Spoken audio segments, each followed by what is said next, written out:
Alright, so it's been a while for a video. This isn't going to be too long, but obviously car's on the ground. I'm actually going to move it to the other side of the garage so that I can paint the ground effects and the deck lid and things like that.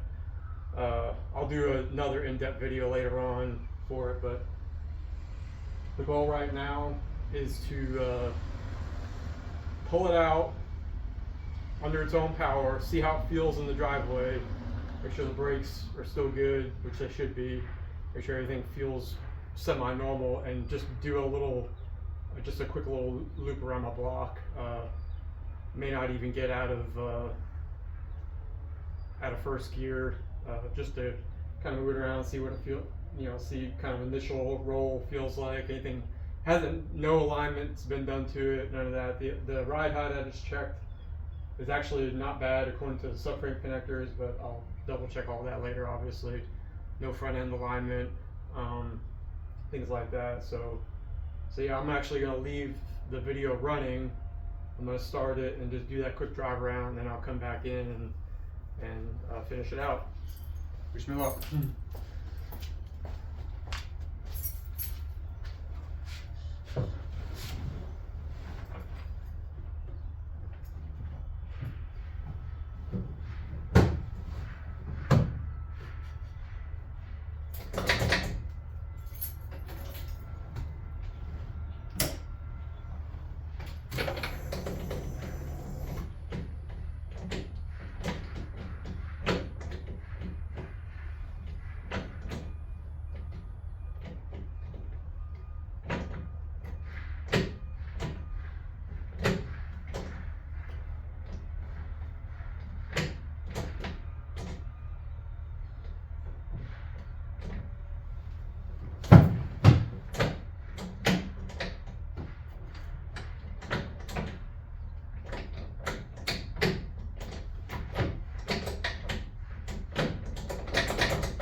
The problem I think was there for a minute is I couldn't get it to go anywhere but second or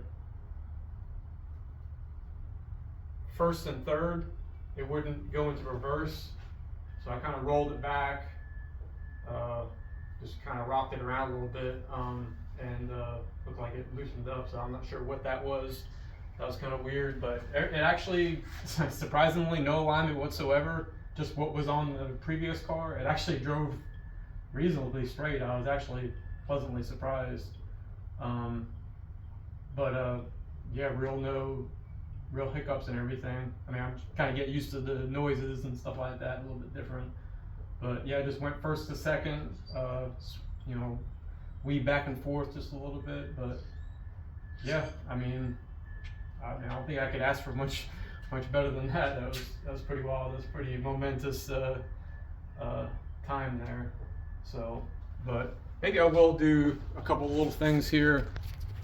Walk around, show a few things that I did a little bit. I say different, but just kind of changes. The gauges. I think some people probably have seen the gauges. I don't have like a backside of the gauges. I'll try and do that another time. But when I did the gauges, I had to add some wiring. So it's really hard to see, but this is the main plug. I cleaned that up a lot, pulled the whole harness out of the car, cleaned up a lot of that wiring, including, this is really hard to see, but back there where the computer is here, you can see some wires, but I cleaned that up a lot more. Kind of cleaned up the loom a bit going around.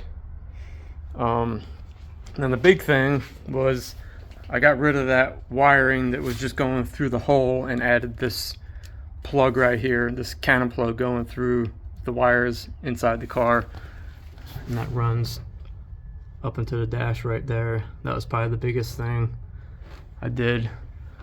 But everything else is about the same. I did some work to the hatch to get that aligned a little bit better. I did some pictures on that. So these trim pieces right here go around the edge and hold to the glass and give this Lexan optic armor a lot more security, and it needs it to give it its shape and everything. The problem was those screws are sheet metal screws. So what I did was I aligned everything up and drilled my own holes to get the hatch lined up and put metal inserts with 1024 screws. So it gives a lot more security to the trim, and so it helps the trim, you know, give the hatch a little more of its shape and everything, because it's so floppy, the Lexan, that it needs that trim to really hold it together and stuff. So I'm a little nervous. We'll see how it rides as far as with the glass. If I get caught in any weather, how well it seals, just because it's not as structurally sound as the glass and everything. So we'll see there. Yeah, so we'll see. The one thing it may need is just kind of tweak the trim a little bit to kind of help pull it in, so it's got a little bit of the window kind of hangs over the edge of the body just a touch, so I'm afraid that's going to catch the air. But beyond that, so here's a shot of it on the other side of the garage, on the ground.